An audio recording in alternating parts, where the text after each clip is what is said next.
Welcome back to the journey. The best advice that you'll ever hear in how to start going to the gym is to just go. The bro science behind that is that your brain doesn't like uncomfortable, unfamiliar situations and locations, so that if you just go and get more familiar with the gym, it'll be a little easier on the anxiety. But that's not really the best advice if you already have crippling gym anxiety, because it's going to manifest in different forms and you'll have a ton of excuses. If someone says just go, you'll be like, well, no, I can't because of this or because of that.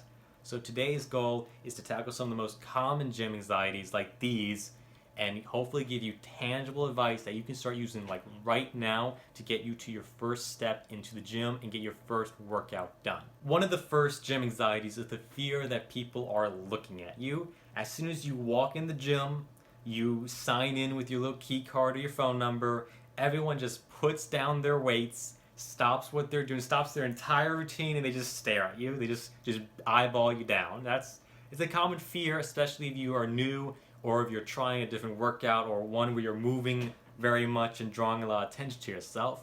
So to alleviate this fear, you can start by dressing a little more discreet, a little more mundane and invisible. What I mean by this is dress in colors of grays, blacks, and whites rather than bright pinks, greens, and yellows if you were some reason already doing that. The goal is to make yourself blend in so you feel that you're just part of the crowd working out. There's no reason to look at you, so you blend in and are more invisible. And you may not need to just wear clothes that make you look invisible, but you want to feel invisible. If the weather permits it, try wearing a hoodie, long sleeve pants, or some of your favorite clothing that just makes you feel like no one's going to look at you for any unknown reason. Now, if that doesn't work, probably the best advice to ever go to the gym is to go with someone else. Go with a friend. Because if you can go with a friend, the feeling of eyes looking at you will go away because you're in a little friend bubble. It's just you and your friend there, and you're in your own little world doing your own stuff, especially if they've already gone and they don't have any gym anxieties. If you can just go for 3 days, 4 days, have some good laughs and really get comfortable with the gym, you'll be fine because you'll feel it's a safe environment. You won't really worry about any of the eyes, anyone looking at you, because you've already gone. You've already had your friend to shield you from the anxieties. They held them back for a couple days, and now you should be good to go yourself. Tackling the fear of feeling like you're dumb or something because you don't know how to do the perfect form of every single workout is usually an easier one to tackle. You can start by trying to practice at home some of the main exercises you think you'll be doing. What you don't want to do is you don't want to look up every single exercise that has ever existed and look up how the most perfect form, do tons of research of how you can perfect it, and never actually do it. The common pitfall is that you look up all these different exercises that you might do, never practice, but never feel ready to actually go to the gym and do it. That's kind of useless because why research if you're not going to practice?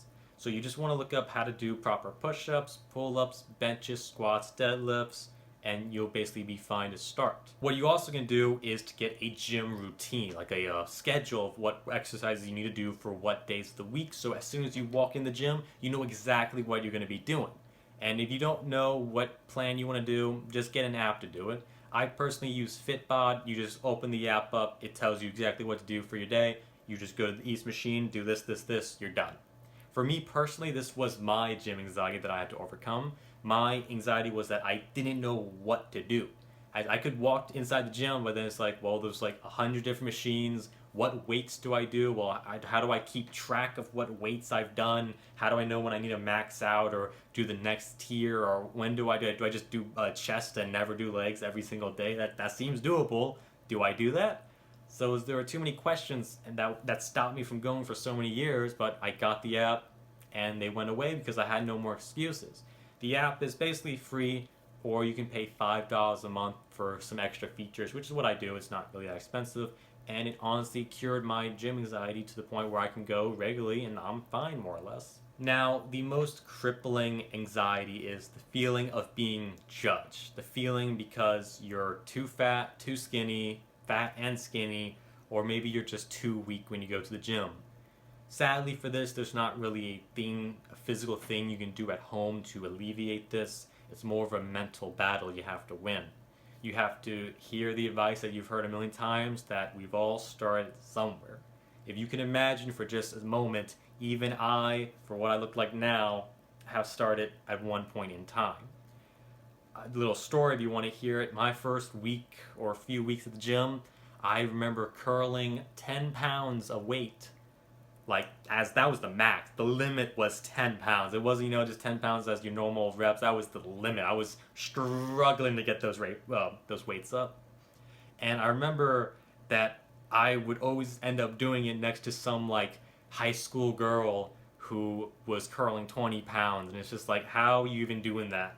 And it was crazy because it felt so, like, shattering that I couldn't even do something that, like, a high school girl's doing, and she's just not struggling with it. I'm like, wow. That was the motivation for me, right? It wasn't a setback. It wasn't a barrier. That was the motivation that, well, I need to get on my shit to get doing this stuff. So that was my story. You're going to start somewhere. You're going to start doing 5 pounds. That's fine. You're going to start doing 10 pounds. That's fine. I still do, 5 to 10 pound weights for some exercises if they're not the strongest muscles I have developed, and that's fine. Everyone started at one point, and this is your starting point. You have two choices. In 2 years, you're still going to be 2 years older. Time's still going to move on. Nothing's going to change. You can go down the route where you don't go to the gym and you remain the same person, same body, same health, nothing different.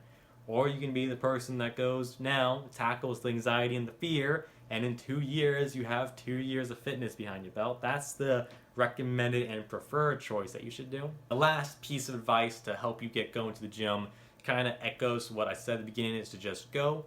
And the reason you say just go is because the goal is to just be in the building. You want to get used to being in the gym itself, because it's like starting a new job. When you first start the job, you kind of don't really know what's going on. The customers are yelling at you, the employees are yelling at you, managers yelling at you, everyone's yelling, you don't know what's happening. But after the first few weeks of training, you kind of feel like you know the store. You know exactly where you need to be, you clock in, you know exactly what you need to do, you get it done, you go home. And then the employees and the customers just feel like secondhand distractions that mess up your day. That's fine. What you want to do for the gym is to get there, go there, work out, and then the extra other people working out are just secondhand distractions. They're not the main cause or the barrier. They're just a secondhand issue. So what you really want to do is just get to the parking lot, bring your gym clothes, go after work, after school, or whenever you need to go consistently, get to the parking lot. You want to just get into the building, into the actual gym, and just try to go on the treadmill for 10 minutes a day. That's it. That's how easy it is. You don't have to go 5 days a week, 6 days a week, hour, 2 hours a day when you're first starting out. You don't need to do that. You just need to get in the building, get used to being there, get used to sweating in the building, and then you'll be good, because every time you do it, you'll be just a little less anxious, and it'll be a little easier to go the next day and the next day, and at one point it'll become an easy habit and you can change your entire life. And that's about it. If you know someone with gym anxiety or who's putting off going to the gym because of a million different excuses, share this video with them. And if you're ready to change your life, subscribe and join the journey. I'll see you in the next one.